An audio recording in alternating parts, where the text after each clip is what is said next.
You're listening to Counselors on the Couch, an open conversation between counselors, coaches, and specialists discussing how people just like you can solve a multitude of challenges.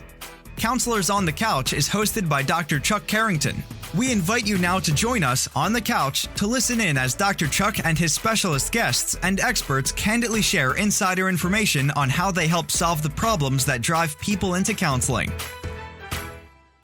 So welcome back. Today we're talking about everybody's favorite topic, which is sex, or as someone said earlier, the lack thereof after divorce. It wasn't me that said that. I'm just going to say sex and divorce seem to be a difficult topic. My clients don't like to talk about this. Most people I know don't like to talk about it. But the dirty little secret is when you've been married and you're separated, it's a huge vacuum. Mm-hmm. As we all know, nature abhors a vacuum, and so we try to fill it. So we're going to talk today about the risks of trying to fill that inappropriately, or maybe not letting go when you're supposed to let go, all the different ins and outs when it comes to relationships and being tied together or trying to fill things up. I'd like to just kind of throw it out there to both of you. I'm assuming, because I actually didn't ask you about this, but I'm assuming that you hear about this in the groups. Mm-hmm. And so I'd love to hear what maybe the common thoughts or concerns are. This is one that neither one of us are going to talk. I can make you talk. I know how to be provocative, but I choose not to. No, it is definitely a topic that comes up. It honestly depends on who is in your group. The way we have done it is we actually have an entire session, an evening on sexual relationships. And we watch it together. The guys go off and the ladies talk amongst themselves. And I tell people, we're just talking about shopping. But it's amazing because the majority of women, so I can only speak from the women's side because I don't hear the male side in this, but the majority of women are so closed off. In other words, that's part of their hurt, that they can't imagine ever in their lives ever being that vulnerable and close to somebody again. In some aspects, what we could say that's a blessing because it's protecting them from getting into relationships. But on the other side of the coin, we also have those that say, hey, this is my time to play. And they get out there and do that. But it's one of those, like I said, so that we've got like those two different camps of people. Extremes. Two extremes in that. Yeah, because some of them want to fill up the hole that was left, or some of them even out of, well, my husband was out messing around. I'm going to go, now's my chance. So it's amazing, the dynamics of that. But I think that we address it, we talk about it and try to be honest about it because of the fact that from my perspective, from what I've seen and what I personally have experienced, is that a lot of people don't realize the significance of sex. They think it as a sport. They think it as a social interaction. It's just part of dating. It's just a part of life. There's no boundaries. There's no boundaries when it comes to sex. And they can hurt themselves in that manner because it opens them up. They become vulnerable. They develop a connection to this person before they even know this person. And then because they have this connection, they try to build a relationship on it backwards. So in our culture, oftentimes the physical connection comes long before the emotional intimacy or the commitment. That seems to be commonplace. You call it a sport. I would say that for a lot of people in our modern era, sex is just a thing they do. Mm-hmm. It's not special anymore. Mm-hmm. But if you've been married for a while and you're having sort of decay in the marriage, oftentimes sex is off the table for a long time. Mm-hmm. Sometimes there's infidelity. There's reasons why that connection's lost. So then when a divorce or separation occurs, sometimes people just want to run amok because they're free to do so. Mm-hmm. Other people run amok because that's what they were doing before and they see no reason to change. I've had clients who go back to their spouse even during a very contentious separation. They keep that physical liaison going because it's what they have. Mm-hmm. And it's the only thing they had that worked for them. So there's so many different variables. You're right. It's a continuum and there is no one norm. Mm-hmm. But almost always in the separation process or the early stages of divorce, the compulsion to go out and connect with somebody physically through sex is almost always damaging. It's almost always hurtful to yourself. You're quiet over there, Dr. James.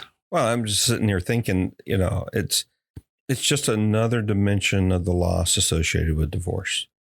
There's financial loss, there's social loss, there is physical loss, there is, and it's just another element that fits into the totality of losses that you experience. It's difficult because being alone and being lonely, the sensory deprivation is the best way I know to describe it, that comes from not being touched, not being held, is really difficult. And just as someone hooked on cocaine craves cocaine because of the pleasure centers that drug initiates, physical relations do the same thing. It's the same hormones, the same neuroreceptors involved, the same neurochemicals involved that get stimulated. You go through withdrawal. The question comes down to, though, is that are you going to face that aspect of your pain as well and grow through that?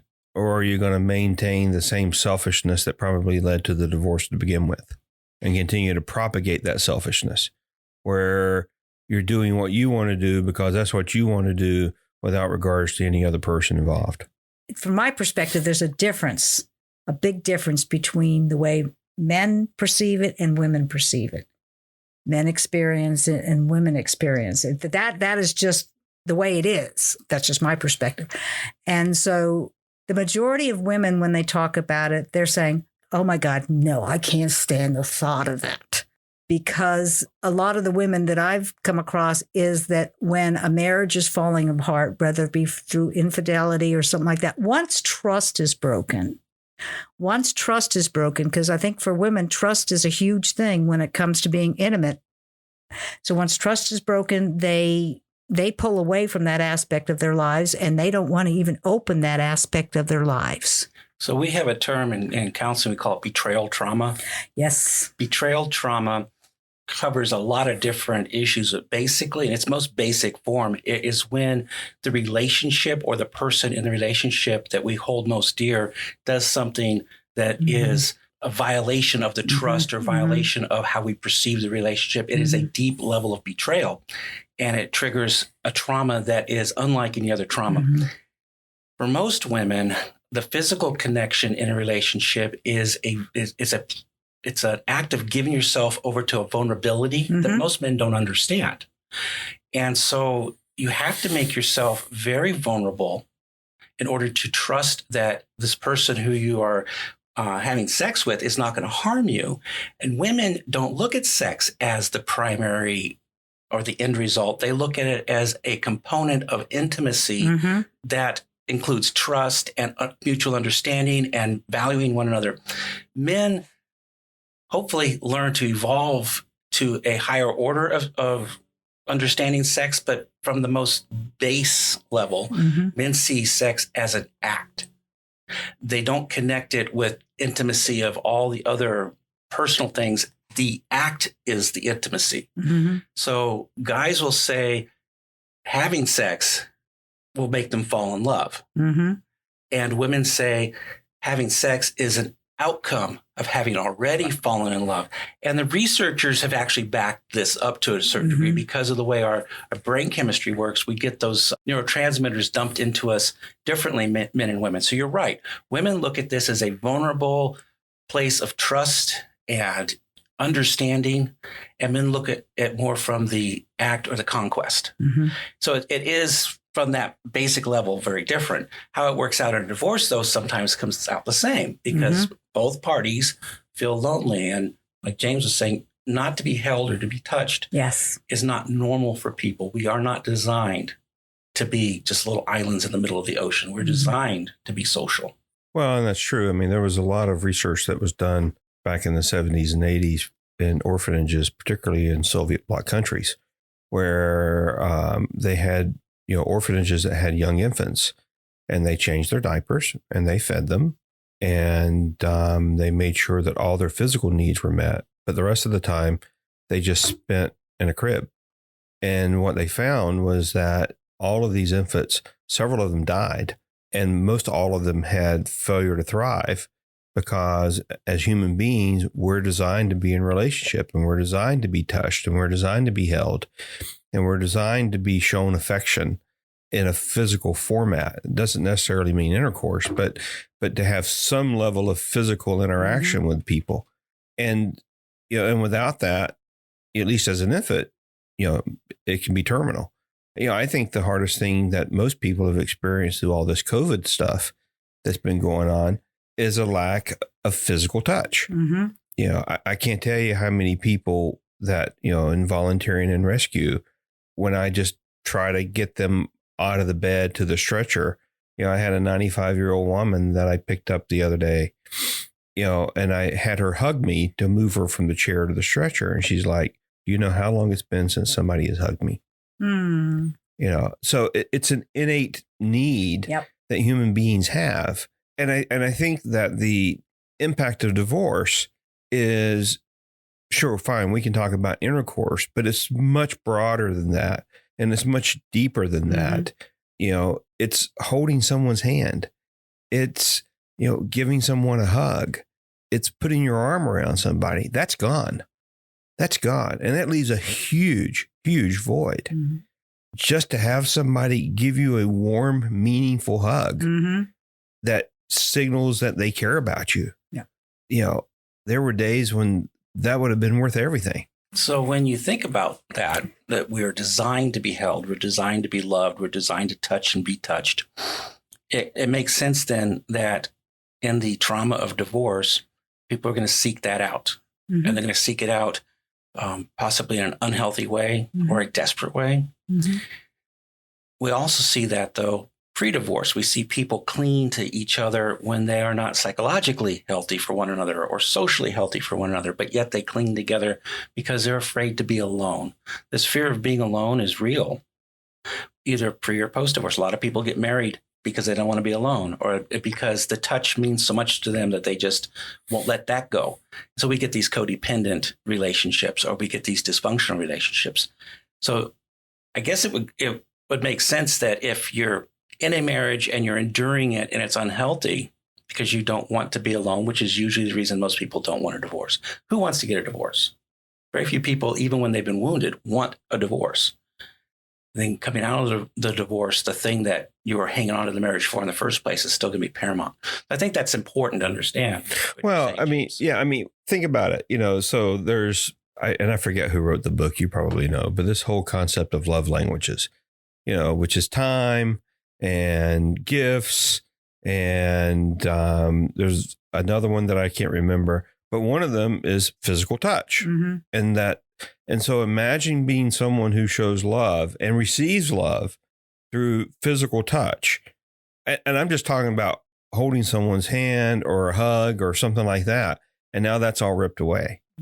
Not only is it something that, is psychologically important, but it can really become, you can go through the same kind of withdrawals from that as you would from alcohol, tobacco, drugs, or anything else, because, it has set up a pattern of neurochemicals in your brain that are pleasurable, number one, that, you've always had unlimited access to, for a large portion of your life. And now all of a sudden that's gone. It takes a long time to recover from that. Yeah. And even if a relationship is unhealthy and you're in that marriage and it's dysfunctional, it's unhealthy, it's something that and you do get something out of it, even if you have hard, there's not a good relationship with the person, that the actual physical touch is something that's still there. Just having a warm body in the bed is something. Right. And when you are divorced, you all of a sudden you're in a different place, which for some people is a relief and other people it's a struggle. Well, I think, yes, it is a relief and it is a struggle. I think that, the interesting thing about divorce is that, at least from my perspective, is that it has so many different dimensions. Yes.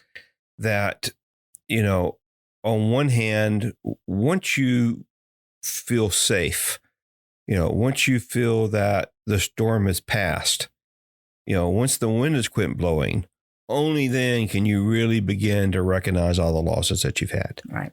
Because you're in the middle of the battle. You're fighting for pure survival. Mm-hmm. And after you've moved out of the survival mode to a place of, okay, this is over. You know, the judge has signed the decree. I don't have to pay the lawyers anymore. We're done. Then you can really go around, and it's like a hurricane coming through. Okay, the sun is shining. Great, the hurricane's over. But now you got to go see all the damage that was done. Mm-hmm. And it's incalculable because, you know, again, there's so many things. The enormity of it is so overwhelming that I don't think you can even mentally take it on and take it all in at one time. And so, you know, part of the reason that it takes so long to recover from divorce is because you get these triggers that helps you continue to realize the various losses that you've experienced, because you just can't enumerate them all at one time. Mm-hmm. And so, you know, you're taking your dog for a walk on the beach and you see a couple holding hands. Well, that's gone now. Didn't think about it until I saw someone else experiencing it, but now it's gone. Mm-hmm. And you got to grieve that, and you got to get over it, and you got to move on. Do you think sometimes, like I said, it's almost like when we are looking at the effects that the breakup of a marriage is having on us, you know, and we actually in DivorceCare have like this ball that has all these different emotions and everything. It's real easy to get confused about, for me, or people that I've spoken to get confused about what is really causing the pain. And so, you know, you may be thinking that it's lack of sex when it's really not the sex itself, but it's the act of closeness. It's the physical touch. So it's almost like you got to stop and step back and say, what is it that I'm really missing? You go for the sex because you think that's going to fix it, you know, but then after the effects of that, all of a sudden you have sex with somebody and they're gone. You're going through withdrawal again.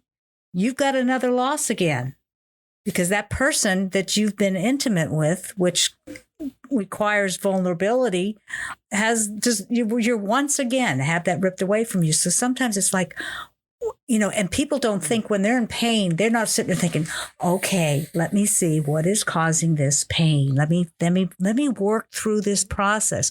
You don't think about that. No, when your hand's in the fire, you don't think about, why am I smelling burning flesh? Yes. And why am I having this pain? Right. You just react and pull the hand out of the fire as fast as you can. So in some ways, so when we're talking about the idea of, you always have such lovely descriptions. when we're talking about such things as, you know, the idea of sex, there's so much more to it than just the physical act. And there's so much more. And even those who have been in a bad relationship where the sex has completely stopped in their relationship long before the marriage dissolves, that will come out afterwards. There's like you said, it's this innate need when you're in that relationship and it's a bad relationship, dysfunctional and bad relationship, you've closed yourself off to that and out of protection, perhaps. But just because you close yourself off doesn't mean it's not still there. But the idea of, you know, like I said, it'd be good if people could say, okay, now let's see, I'm feeling this urge right now. What is this urge really about? You know, that's not going to happen. No, you sit there and you tell the person, excuse me, wait just a minute. I need to think about this for a moment to figure out what this is all about. No, that's kind of, well, that ruins the mood anyways, and you're off the hook. But if, I'm sorry.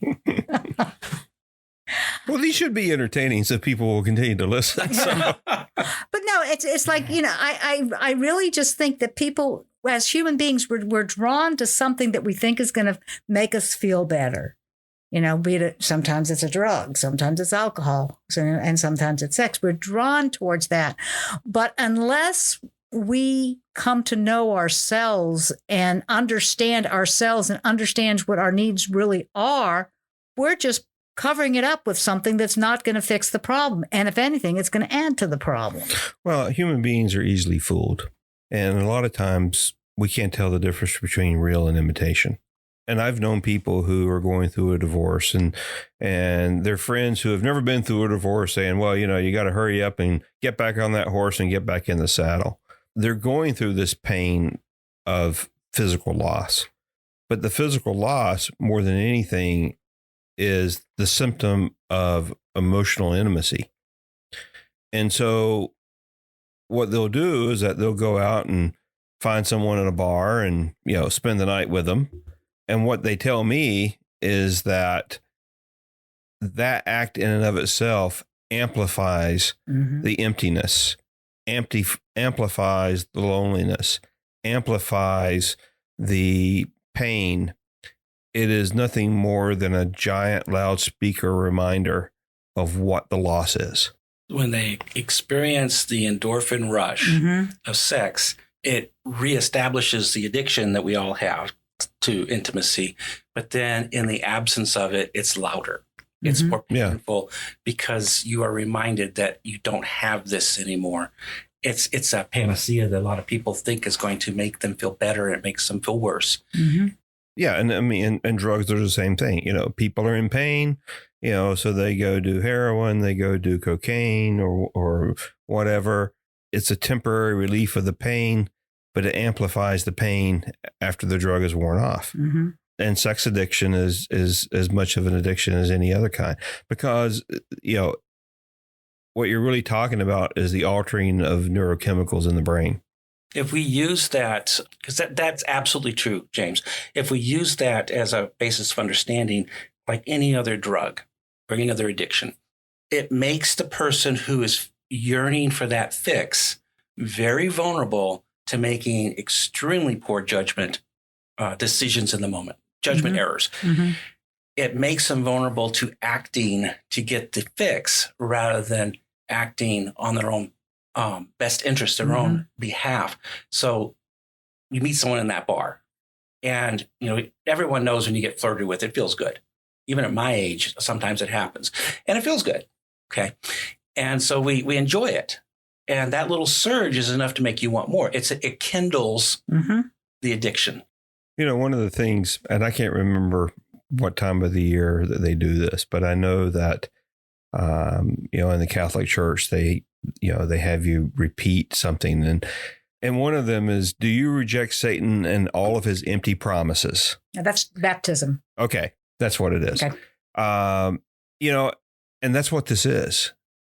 It's an empty promise. It is the best definition of an empty promise. And what God wants you to do is he wants you to let him heal your pain. He wants you to let him, help you learn to love yourself again. He wants you to let him help you, understand what a healthy relationship should look like, to move beyond your own selfishness. And so, but often we don't want to do that work and we don't want to, experience that kind of pain.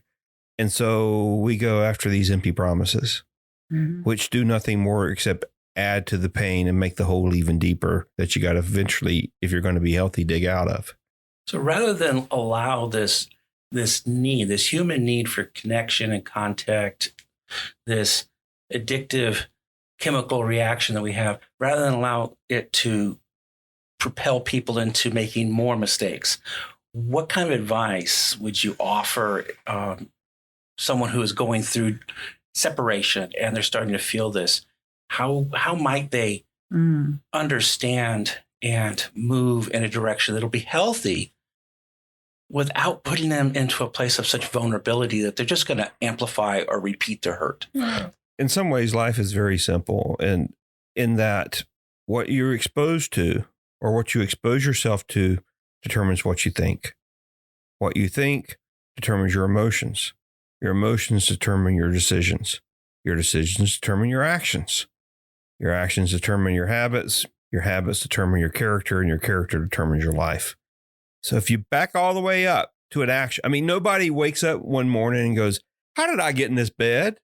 And where did my clothes get over there? And who am I in the bed with? No, they made a decision. They took an action that was based on a decision that was derived from their emotions, which was derived from what they were thinking, which went all the way back to what they were exposed to. And the fact is that, if you're recently, separated or divorced, you can't afford to look at pornography. Mm-hmm. You can't afford to expose yourself to that. There's certain movies you just can't expose yourself to because, again, it's that empty promise of this false intimacy that is just going to lead to more loneliness, more pain, and a deeper set of depression that you're going to have to dig yourself out of. If anything, what you want, I would hope, is that you want to heal. Mm-hmm. You want to understand your role in the failure of the marriage. You want to forgive yourself. You want to be seeking forgiveness from others. And you got to take a big bat and try to beat down your own selfishness, mm-hmm. because that's probably what led to the problems to begin with. This monocular view of sex and using someone else, it doesn't diminish your selfishness. It only enhances it, and it rewards it, and it causes it to become even greater. You have to start now with a view to the future. If you ever want to be in a healthy marriage, if you ever want to be in a healthy relationship, you got to do the work. You got to make the sacrifice, and you've got to make the investment to be prepared to be able to be in a healthy marriage somewhere down the road. Or you can continue to do what you're doing, and you can get into another marriage and it won't be healthy. And that's the reason that while 50% of first marriages end in divorce, 75% of second marriages end in divorce, because people didn't learn from the first time, so they get to do it again.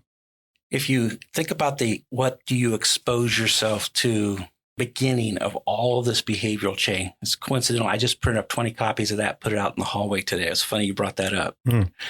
What you expose yourself to is the key. So you shouldn't be looking at pornography. You shouldn't be going to bars. You shouldn't be hanging out where people are single as your first choice when you're in a separation situation. You should be around people who have your best interest at heart. They can offer you the right input, who can be a companion in terms of connecting at the heart, who can console you with your grief. You need to be in a healthy place, mm-hmm. exposing yourself to healthy alternatives rather than going to the hedonistic is probably the wrong word, without going to a self-indulgent mm-hmm. place where you're just going to set yourself up for the wrong decision. You're just kindling the addictive behavior then. Well, and the thing is that nowadays you don't even have to go out looking for it. My grandfather used to have this saying that there's no reason to meet trouble halfway. It can make the whole trip by itself. I like that. And now, people come after you. I mean, you don't have to go out hunting very far because you get hunted as well. But you got to make a decision. You have to make the sacrifice today for a greater tomorrow. A thought that comes to mind is when we're talking about sex, okay? And we're talking about the pull of sex, the power of sex, everything that goes with that can get you hooked. But the truth in this is people that are going through divorce are very broken and are very wounded. It may be in ways that they're not even aware of that. And part of the healing process that's so key, and this is in my view, is that you take the time we're talking about healing, but you take the time to come to know yourself. And when I say know yourself, it's not, it's who you really truly are. Because so many times we hear that people lose themselves in a relationship.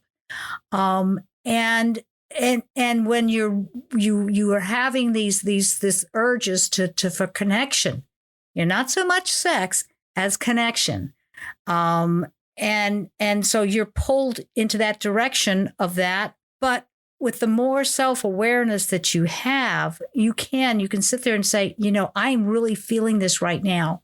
I'm really being drawn to this right now. But I know that this is not a good place for me to go right now. It's hard to get to that place.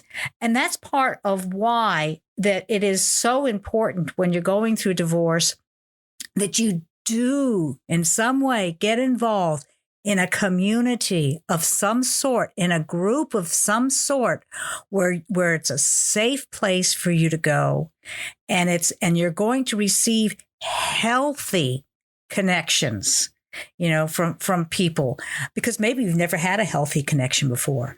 You're not even aware of it. So it's so much more than this is all so much more than just sex, because it's not just sex that can harm you. And when you're in this vulnerable place, it's the intimacy that you develop with somebody before you're ready to do that, because you still don't know yourself.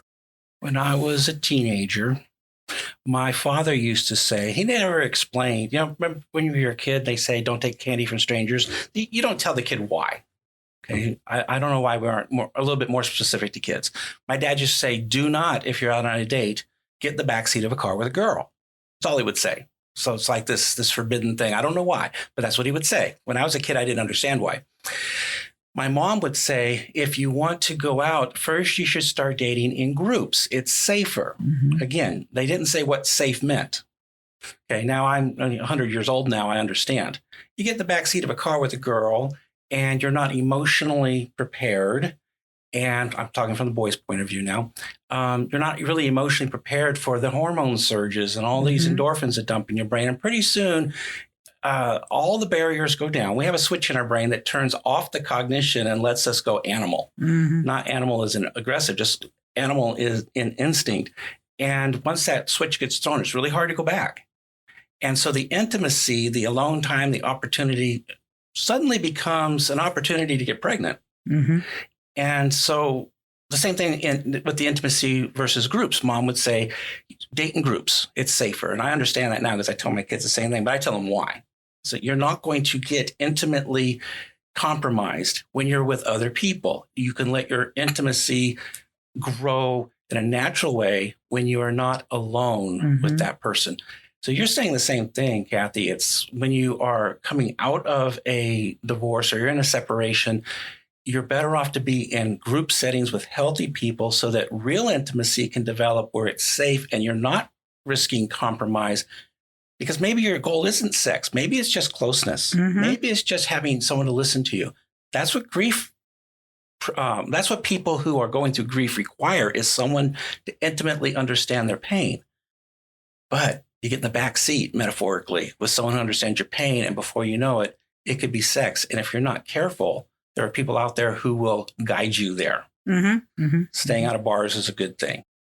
Going through the process of divorce is, short of death, it must be the most, I've never experienced the death of a close loved one, but it is the most horrendous thing that I've ever been through in my entire life. I would rather die than go through it again, because it just, and there are days that you don't know that you're even going to survive. Mm-hmm. There are days that you wish death would come. Do you really want to go through that again? The promise that I would encourage you to make to yourself is do no harm. Do no harm to yourself. Do no harm to another person. I don't want to hurt myself, and I don't want to hurt somebody else, because I know what that pain feels like. And I certainly don't want to experience it again, and I don't want to inflict it on someone else either. But yet, this whole idea of intimacy and this whole idea of sexuality, it's a real struggle. It really is, and guys and girls are totally designed differently. Guys are stimulated visually through a hormone called vasopressin. Women are stimulated, relationally through oxytocin. Well, oxytocin is the same hormone that's released when a baby is first born. They give it to the mom so that she can start nursing it. When the baby starts nursing, it releases this flood of oxytocin into the mom's system to help her bond with the baby, because the baby's survival is based upon her bonding with that baby. Okay. Well, that's the same thing that happens when a man and a woman bond together as well. Mm-hmm. It's easier, I think, for guys to walk away, but the damage you leave in your wake, why would you want to do that? And because you're going to reap what you sow. I just don't know there's got to be a better way of dealing with this. And it's not an issue that I think that we should ignore. And I'm glad we're having this conversation about it. But like most things in life that are highly valuable, they're very, very hard to deal with. Mm-hmm. And it's not just about, and like I said, I keep coming back to saying it's not just about sex. Sex is the topic, but there's a hole there's a hole in you. Okay. That maybe perhaps during the course of your marriage, when you married this person, you were hoping this person was going to fill this hole in you. And so the marriage breaks apart and you've got this really big hole in you. And you think that sex is, some people think that sex is going to fill that hole. If I could have sex, it'll fill that hole. Some people are thinking if I could have another intimate relationship, it's going to fill that hole. And the truth of the matter is that hole cannot possibly be filled by another human being. That is right. You've got this hole in you. There's St. Augustine, says that our hearts are hungry or restless until they rest in you. So we think we can make things. We're looking for something. When we're going through this process, we are looking for something to stop the pain, something to distract us from the pain. For some people, it is sex. For another, it's just the fact of just being held or spending time with somebody. For some people, it is shopping. For some, it's work. For some, it's work. Or food, or food or anything. Yeah. So sex is just a tiny, believe it or not, sex is just a tiny little piece of all this rawness and heat that we're going through. But it has got such a big pull because it's designed that way. It's got such a big pull. It's a very tiny piece, but it has the biggest impact on us. I believe it's about 4% of the higher order animals on the planet pair bond.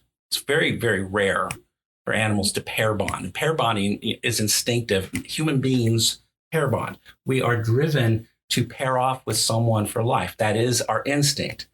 The instinct gets corrupted when we start pairing off with lots of people or doing it casually or doing it repetitively.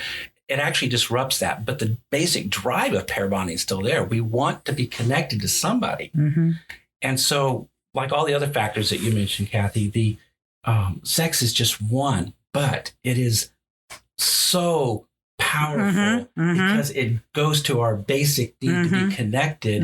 And most people have some hole in their soul, usually from childhood or rejections, that says, I need to know I'm significant. I need to know I'm connected. I need to know somebody wants to be with me. And because sex provides the endorphins that fill that need in the moment, it's really hard not to become addicted to it or be drawn to it. And once you make yourself dependent on that, you make egregious errors and decisions. This is why it's recommended that you don't get back on the horse. It's not the best thing you can do. I think the pair bonding instinct gets corrupted in our culture, but you see in other cultures where people don't sleep around and they don't jump from person to person, even in arranged marriages. And they establish a permanent relationship and they're much healthier, they're much happier. Because it's not, because I think a lot of people, when they do get married, sex is a big part of them getting married, the sexual attraction that they have to this person. And so something that comes to mind with that is that, sex lies, it lies to us as far as because of how it in the moment makes us feel it's not the truth. Because sex makes us think that, everything in that moment, everything is awesome and okay. And there's no hurt in that moment in time. Well, that's a really good point, Kathy. And you're right. Until the next morning when the person leaves and they never call and you never see them again. And you gave up part of your soul for what? And then you feel empty and used and objectified and diminished. Betrayed. So it's not, it's complicated. It's very complicated. It's not there's no simple answer to how you can. I heard this person speaking one time and God told Adam and Eve not to eat of the tree of the knowledge of good and evil. And he said, I believe that if they had wanted to know about good and evil, God would have told them about it. But he didn't want them to venture there on their own with no boundaries, with no structure, with no support. The Bible also has some very serious teachings about sex outside of marriage. It's not that God doesn't want us to know about it. He just doesn't want us to go there with no boundaries, with no structure and no support, because the potential impact and the potential damage that it can create is so significant that he loves us too much to want to see us take those kind of risks. It's like he knew about the tree of good and evil. Sex is very much like that. God designed sex for such a beautiful thing, and it's and the union. And some people say it's kind of like our union with God, that type of union, and that's what it was designed for.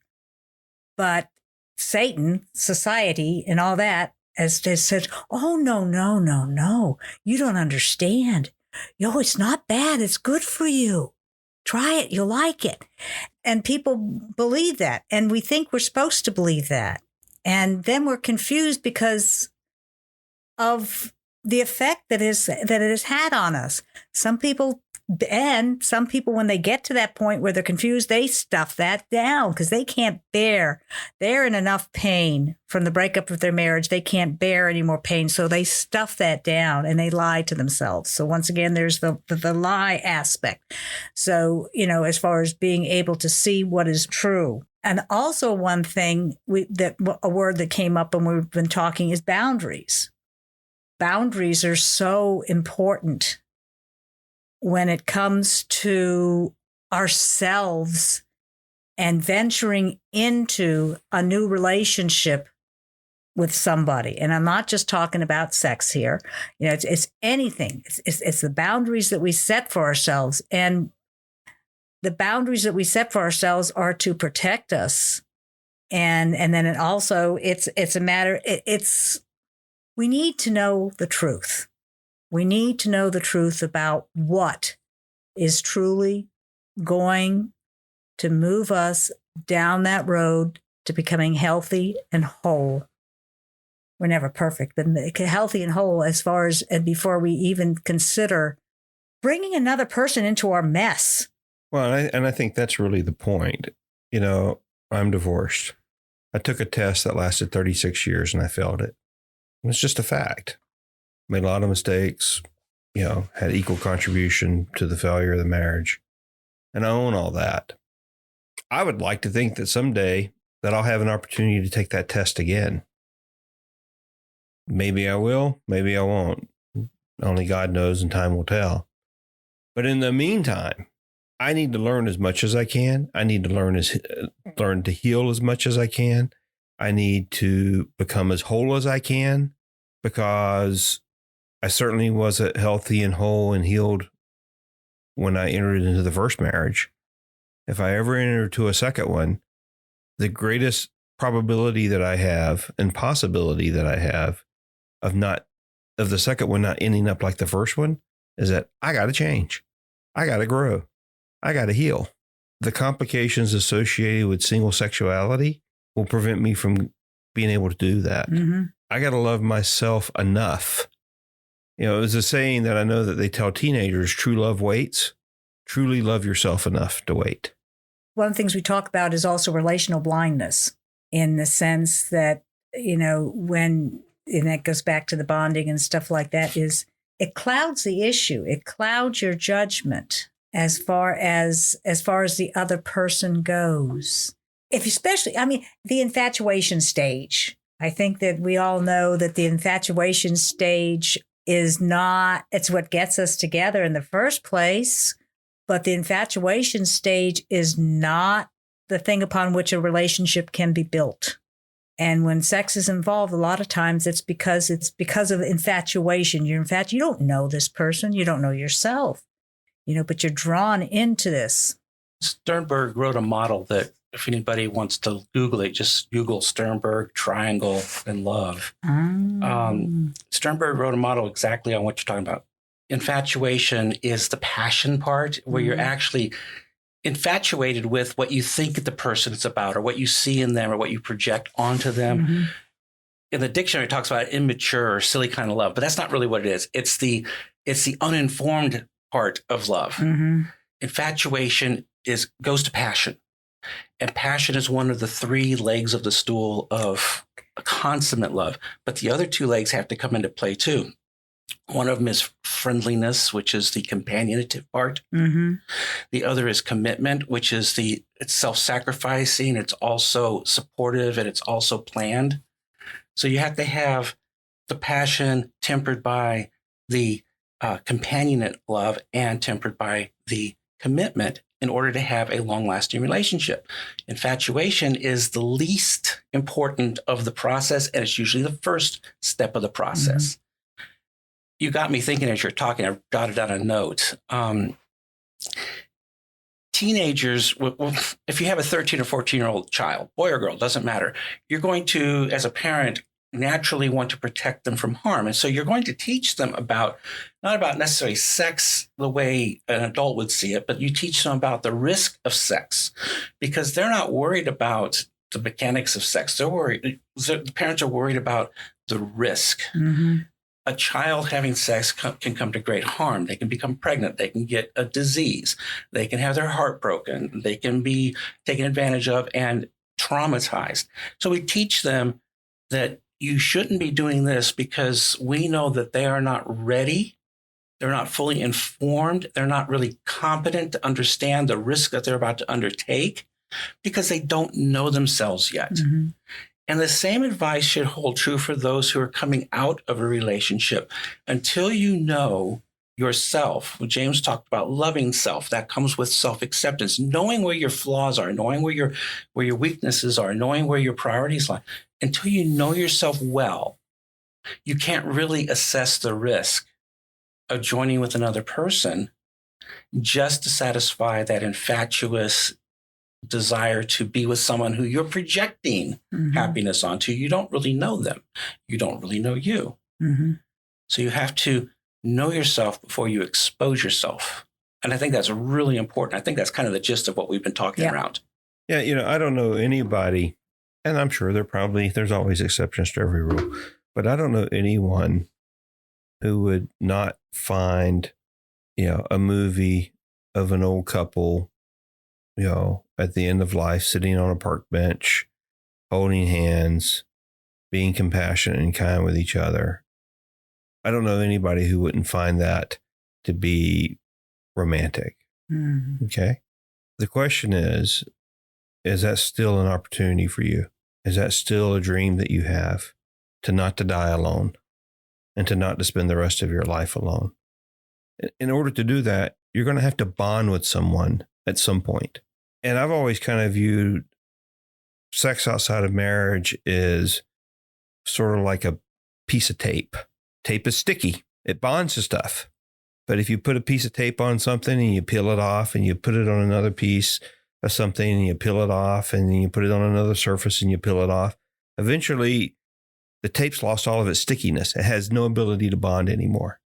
And I really wonder if we're setting ourselves up for so much damage and for so much loss of self and so much loss of identity that what we're really setting ourselves up for is our inability to bond with another person because you lost so much when you went through this divorce and you need time for the stickiness to grow back, for lack of a better term. And if you're just out there sticking to everything that walks by, are you ever going to be able to stick to anybody else again? Yeah. And you're going to end up alone and you're going to end up by yourself feeding the pigeons on that park bench instead of having a spouse there with you. Where we talk about this and we're talking from a perspective of having basically been there, done that type thing. And so it's kind of like, okay, we say this, we bring this information to those who are going through the breakup of a marriage, who are vulnerable, who are hurt, who are possibly acting out, trying to heal their hurts in unhealthy ways. And it's like, oh gosh, how we wish they could believe us. It's like, and we can say, if I knew then what I know now. So in some ways, you are a person that's going through a divorce. It's like almost in some ways a teenager all over again, because of the fact that, this is a totally new world. Because chances are when you got married, there was different standards when you got married.